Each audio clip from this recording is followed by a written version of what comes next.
Honourable colleagues, I see that we have quorum and I call this meeting to order. Good morning. My name is Senator Ravalia, representing Newfoundland and Labrador, and I have the pleasure of co-chairing this meeting with my colleague, Angelo Iacono. Before we begin, I would like to ask all Senators, MPs, other in-person participants to consult the cards on the table for guidance to prevent audio feedback incidents.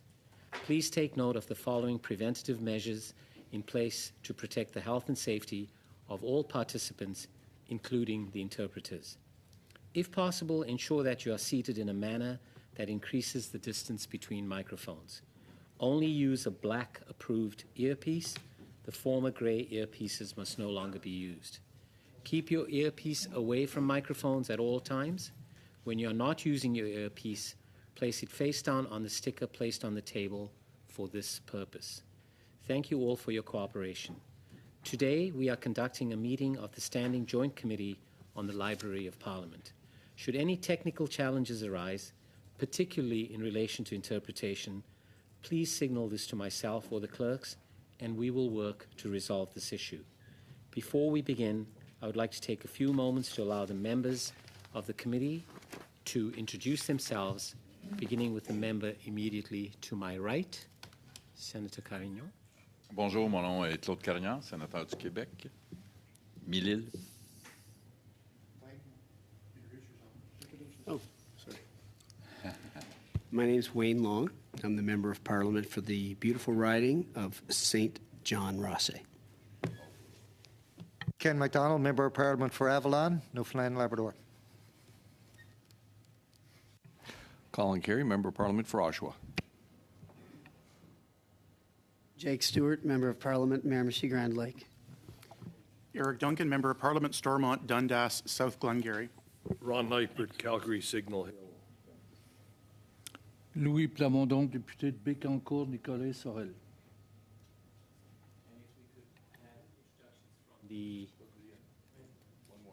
Sorry, I didn't see you there. My apologies. Leah Gazan, Member of Parliament for Winnipeg Centre. Welcome. And members online, please, beginning with Ms. Koutrakis. Annie Koutrakis, Member of Parliament for Vimy. Rob Black, Senator from Ontario. If I may, Raymond Saint-Germain from Quebec. I cannot connect with my camera on. I'm sorry about this.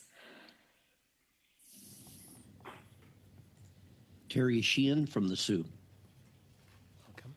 Sean Chen, Member of Parliament for Scarborough North. And Michelle, have you introduced yourself yet?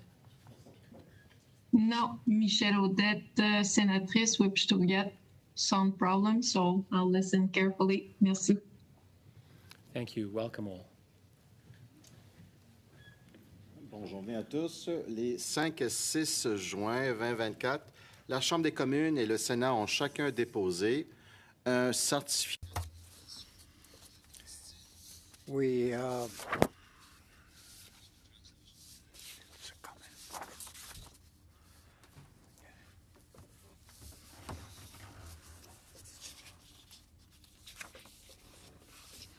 Okay, I'll start from the top. On the 5th and 6th of June, 2024, the House of Commons and the Senate each tabled a certificate of nomination for Christine Ivory as the parliamentary librarian and referred this certificate of nomination to our committee. Today, under this mandate, the committee will be hearing from Ms. Christine Ivory, nominee for the position of Parliamentary Library. On behalf of the members of the committee, I thank you for being here today, and I understand that you will be delivering some opening remarks. Following your presentation, members of the committee will have some questions for you. You have the floor, Ms. Ivory, and thank you for being here today.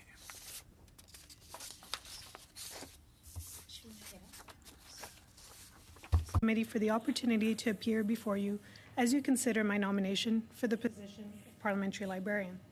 I am truly honored to be nominated by the Prime Minister. It would be for me Je vois qu'il y a peut-être un problème d'interprétation. Est-ce que vous voulez que j'attende?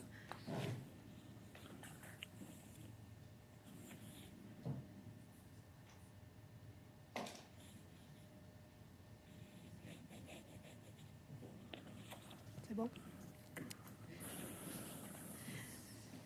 It would be for me a culmination of nearly 25-year career dedicated to the advancement of parliamentary democracy. Au début de ma carrière, j'ai Early in my career, I worked internationally to promote good governance and democratic reform. This experience gave me a unique perspective and appreciation for the role of parliamentary librarian. I've worked in countries where heritage and libraries have been totally destroyed. I've also supported many legislatures that had no access to research and information services. So I do understand the privilege, but also the accountability that comes with the position for which you're considering me. Since 2018, I've been an executive with the Library of Parliament and currently ADM, Assistant Deputy Minister, responsible for the collections at the Library and Archives Canada. At LAC, my team of nearly 700 employees preserves and makes accessible to Canadians one of the most largest collections of published heritage and materials in the world. In my 15 years at the Library of Parliament, I've been extremely fortunate to work all the sectors in a variety of roles of parliamentarians, including working on educational programs in the Teachers Forum in Quebec, as an analyst for the Joint Committee, and I've traveled with your Joint Committee responsible for the analysis of the various associations and the collections of involved. I believe that the diversity and versatility of my experience gives me a depth of understanding, expertise, and networking in Parliament that would serve me well at the head of this organization. Furthermore, I've had the honor of working under the leadership of 3 parliamentary librarians, learning from each and benefiting from their different approaches and visions. This is an experience that will help me. I also have a strong appreciation for the environment in which the library operates under the aegis of the 2 presidents and the support of the committee. A mandate is to serve all parliamentarians in a partisan context in which our services must be neutral, nonpartisan, and always insightful. Knowing that your needs as senators and members of parliament are not uniform and do require personalized service. Strong democracies are built on equal access to knowledge and information. And in this era of mounting disinformation and misinformation, the role and mandate of the library to provide impartial, relevant, and trustworthy services to parliamentarians has never been more vital. My professional experience has prepared me well to lead the organization through these rapidly evolving times to meet your needs. My vision for the library is to continue the strong work of Dr. Lank and her team to adapt to new challenges, such as the rise and complexity of policy issues, the changes in how society absorbs and digests information, and the rapidly evolving technological environment, including AI. This requires vision, innovation, and a commitment to equip our employees with the tools and data they need to rapidly analyze and synthesize vast amounts of information into comprehensive yet succinct products for you. The library is a service organization at heart. Our primary focus must be to continually improve. Oui. Oui. Pardon. Pardon, madame. Continuez. Okay. Our primary focus must be to continually improve and customize our products to provide high-quality service to parliamentarians from all parties in both houses. Balancing the various roles of the library presents both challenges and opportunities. While maintaining its historical role as a memory institution, it must also transform, both as a knowledge organization and a public-facing destination. The opening of the Parliamentary Welcome Centre provides a unique opportunity for the library to work with you and parliamentary partners to usher in a new era of citizen programming at Parliament. Given current public distrust in public institutions, the reopening of Center Block offers the chance to rethink and alter the visitor experience into a visitor engagement experience, where the people of Canada and all visitors can learn about Parliament, but also participate, connect, and be part of Canadian democracy. Achieving this will require extensive consultations with you, partners, and diverse groups to implement a bold and long-term vision. La représentation et la réconciliation. Representation and reconciliation will be two of my top priorities in this role. The exceptional employees are the library's greatest strength, and I will closely with the management team to attract and retain a diverse workforce that is representative of Parliament and the country.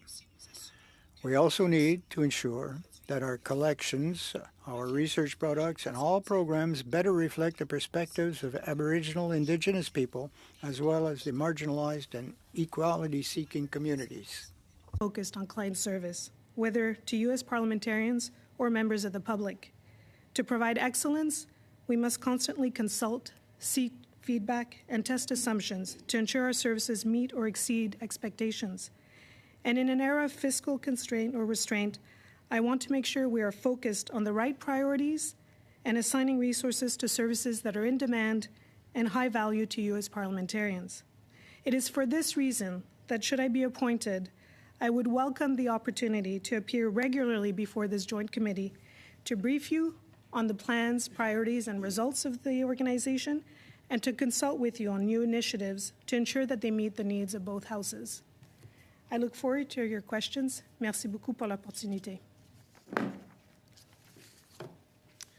Merci beaucoup, Madame. Thank you very much, Ms. Ivory. We're going to move to questions, and I will ask the committee members how to proceed. In questioning, Mrs. Ivory. By name, you just lift up your hand and we'll call you. Poser une question, puis vous donnez la parole à celui qui veut poser des questions. Well, I'll ask a question, and then I'll give the floor to whoever would like to ask the next question. Okay, we'll begin with Madame Saint-Germain.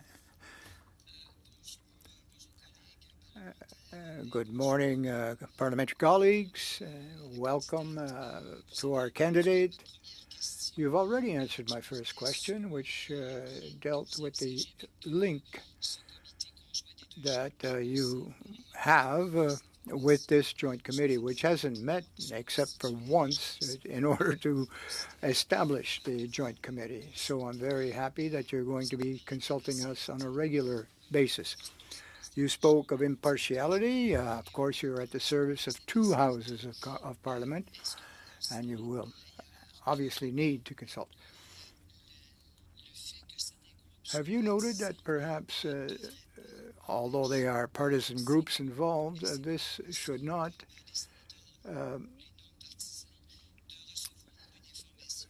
deprive these caucuses or various groups from access to information and analyses of various sorts, which might be sought by one group or another?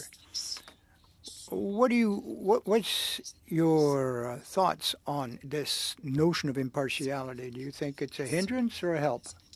Thank you very much for your question, Madam Senator.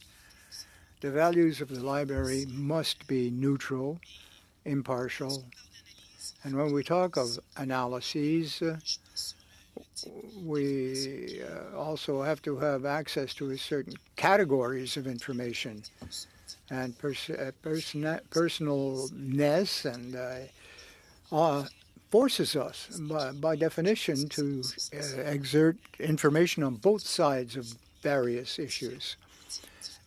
And information can serve to all the different groups in Parliament. These in-depth analyses reflect all the factors to be concerned and to be examined, and perhaps may lead to some recommendations. We tried our very best to offer a balance in these analyses in order to ensure that we are being impartial. Thank you. I'll give the opportunity to my colleagues to ask questions. Thank you, Mrs. Ivory. And now we'll move to our next intervener. Yes, that would be me. Well, along the same lines of thought as Senator Saint-Germain, 55 employees under your ambit, and a fairly significant budget as well. I think perhaps we have to ensure the accountability of this position. Now, I'd like to hear you speak further on how you see the role of our committee and the significance of having more frequent and regular meetings with the committee, because this might correct a certain gap which existed in the past. Well, thank you, Mr. Senator. We understand that the position under the legislation is to, of course, assist our political masters in the accountability for the function of the library. The Library of Parliament has always been readily accessible to all members of Parliament. And if I gain this appointment, I will do my very best to appear before the committee whenever called. And the ability to accept the results, I'm quite prepared, in fact, to meet with the committee before we release our annual report, for example. And another benefit, of course, to be able to appear before you.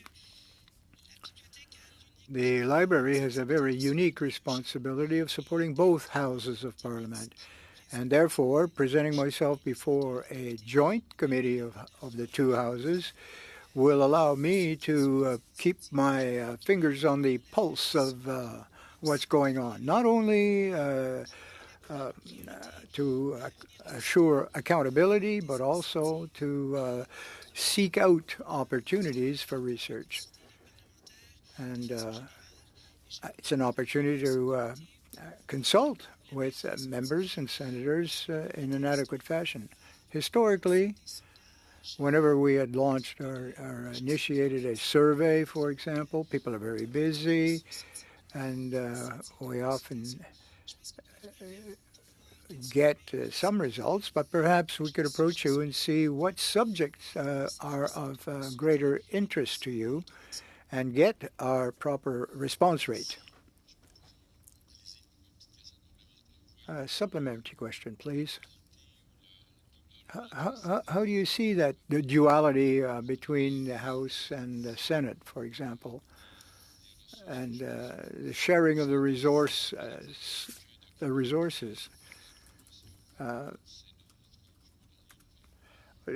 To present, there hasn't been too many documents forthcoming to the Senate, but well, thank you. We try to be as equitable as possible as to the division of the resources we allot and allocate on an even basis, House and Senate, and parliamentary associations as well are included in that. Now, vis-a-vis the public, we try to provide publications to the public that are also equitable, whether it deals with the Senate or with the other chamber.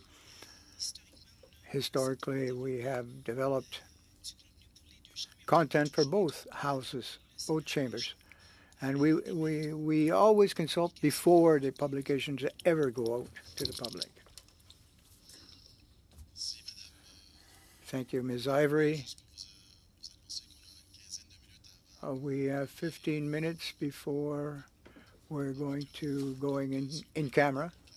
So please keep your questions as efficient as possible. Good afternoon, Ms. Ivory, and thank you for coming. And good afternoon to my colleagues. You touched during your presentation about the phenomenon, if you will, of misinformation versus disinformation. And, you know, misinformation obviously is you just got it wrong or somebody gave you wrong information, but disinformation is deliberate in its attempt technically to do harm. So I think we all understand across all parties that it is a threat. It is a threat to our democracy. So I just wanted to get in your view what you think the repercussions of this phenomenon are and what you can do at the Library of Parliament to, prevent that from happening. Thank you, and good morning or good afternoon. Thank you for your question.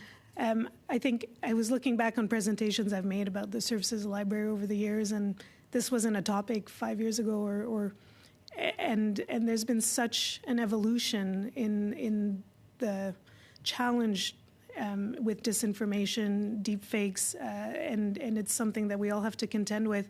I think for the Library of Parliament, Google can be our biggest competition. Your employees, your staff can easily look up information, and that's where the complexity and the dangers can be. And so I think the value added of the Library of Parliament is the work that our analysts do to really vet information. It's a challenge to go through all of that information, but we have people who are highly trained to look at information and find trustworthy sources.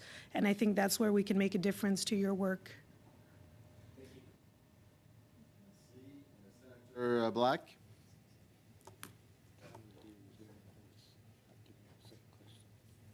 Thanks very much. You've talked a little bit about challenges, and you mentioned a couple of them: misinformation, disinformation, and also the public's view on government. But what are any other great challenges that you see facing the Library of Parliament in the coming year or two? Thank you. Thank you for that question. I think every organization faces challenges, and I think the library is very well equipped to address challenges. We saw it during the pandemic. Some of the challenges we face are similar to the ones that may be facing the House and Senate in terms of staff turnover, specifically in some areas such as finance and HR, where across all public institutions there's a lot of competition to attract talent.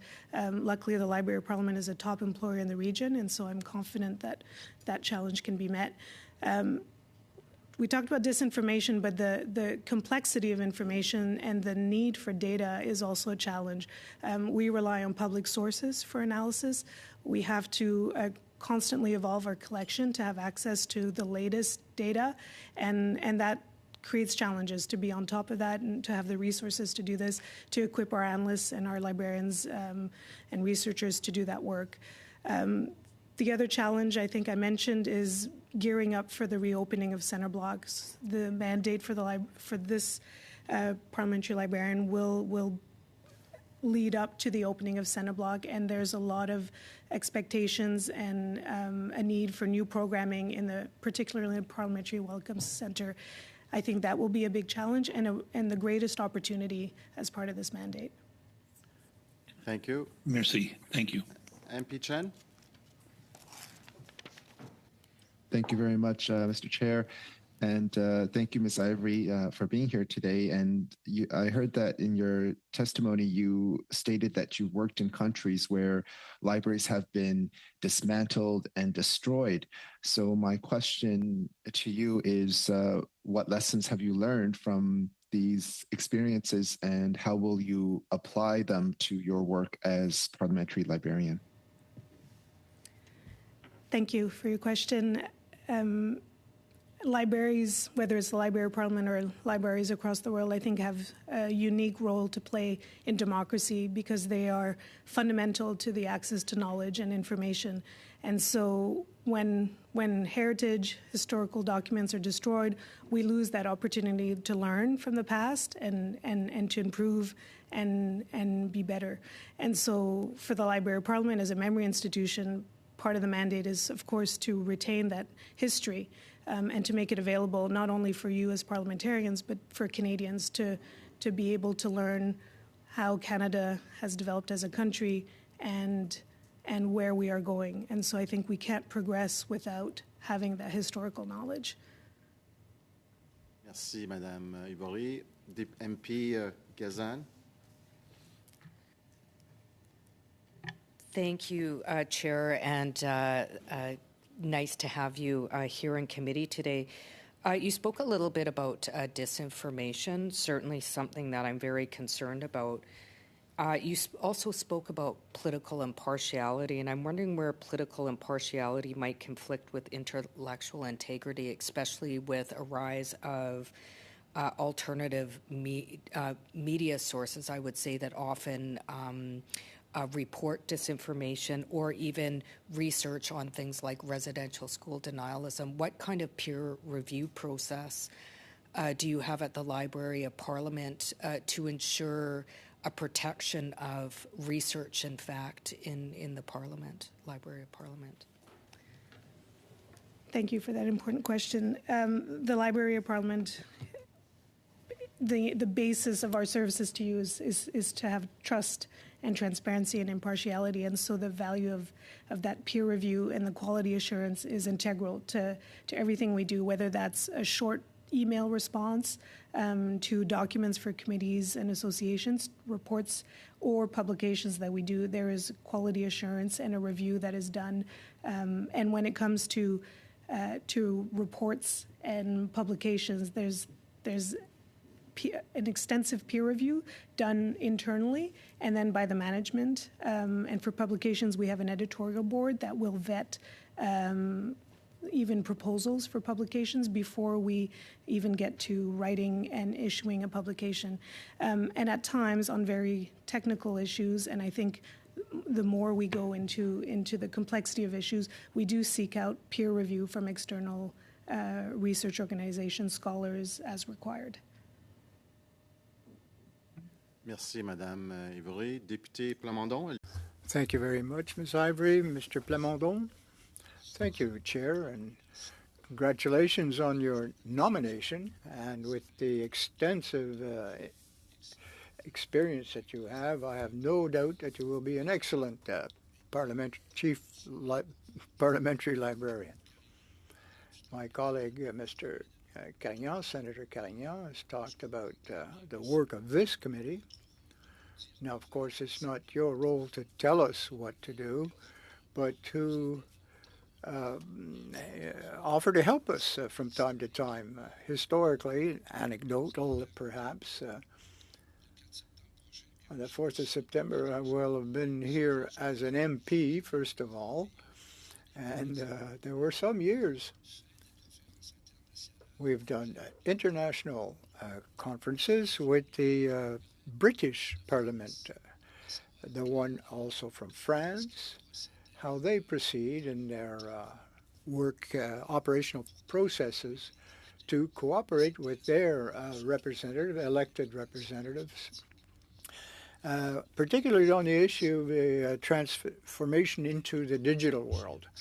Now, how do they proceed to defend themselves from misinformation or disinformation, which could lead us to ask to yourself and your team to perhaps consider certain items that we've learned from abroad, certain processes. For example, we used to do some of these meetings by video,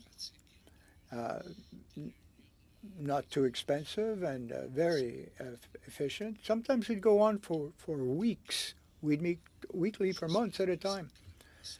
So I hope that the collaboration with the director will assist us in advancing or progressing in the issues that we're trying to establish, that we deal with the themes that we want to deal with, and of course assist us in helping us determine what process would be the most adequate. Is that how you see your role? Yes, exactly. My vision for the library is to cooperate as closely as possible with other legislatures or partners internationally as well. We are not alone in this world to adapt to new technologies and new phenomena such as misinformation, disinformation, and outright false news. So the library already has established a number of partnerships, whether it's with France or the UK, and would be quite prepared to support your joint committee here. Perhaps invite certain colleagues of our colleagues to your meetings or called as witnesses. Unity gives you strength, so we're always better working together. Thank you. MP Long. Heather Lank, when she was interviewed here in June of 2018, reiterated how important it was for the library services to obviously meet parliamentarians' needs. So I'm just going to read her quote. I have always made consultations with parliamentarians central to my work. For example, by getting regular input from committee chairs and deputy chairs on how to improve services, and by reaching out to new parliamentarians to identify their needs and provide the information, training, and tools they require to be effective for their roles. If I'm confirmed as a parliamentary librarian, I would look forward to working with you and both speakers to ensure that the needs of all parliamentarians are well understood and met. So my question to you, Ms. Ivory, is how, if at all, are you looking to enhance user feedback on the library services? Thank you. Thank you. Well, and luckily I've been working with Dr. Lang for a number of years, and under her leadership, she has done extensive work at the library on client experience, and I was one of the lead executives working on developing a client experience strategy for that exact purpose. And if I were to be appointed, be curious to see in the last year how much has evolved in that field for the library. I think there's been some great advances in how we consult. We have an ambassador program that used to run only at New Parliament and which is now sustained and available to all new parliamentarians and their staff. There's been also recognition that if your employees don't know about us, that is critical. And so the ambassador program also is an orientation and a consultation process with employees, and I think that's critical. We work closely with the House and Senate, obviously, to consult with the chairs of committees and associations, and in my role, I would ensure that I do that regularly, but also engage more with the offices of the whips, given their important role in especially when it comes to, for instance, the support we give to delegations, interparliamentary affairs, obviously working very closely with the speakers and looking to professionalize and have a more regular way of surveying parliamentarians. The UK, Australia do annual surveys. That could be one of the things that we could explore. Thank you, MP Long. I'd have a question for you. You had mentioned previously a few times with the opening of Parliament. When do you anticipate that to be? That's probably the multi-million-dollar question. I've been away from the LTVP program for a year now, so I don't know if that deadline has changed. I would have to defer to my colleagues who are working and then to PSPC. We thought you had some inner I know, news, unfortunately, no insider knowledge. Pardon? En 32, il va ouvrir en 33. Well, 32 or 33, 2032 or 33, that's when we will be opening the new facilities. Yeah, the ribbon cutting will come then. Donc, merci beaucoup, Madame. Well, thank you very much, Ms. Ivory, for coming before us today, giving us an opportunity to meet you and ask you a few questions. Thank you. And colleagues, the second part of our meeting today on the agenda are future business of this committee. So I think we should proceed in camera. Are there any objections that we proceed in camera? Seeing none, it's agreed. We'll suspend for a couple of minutes in order to prepare the room. Un rappel aux sénateurs et A reminder to senators and MPs participating online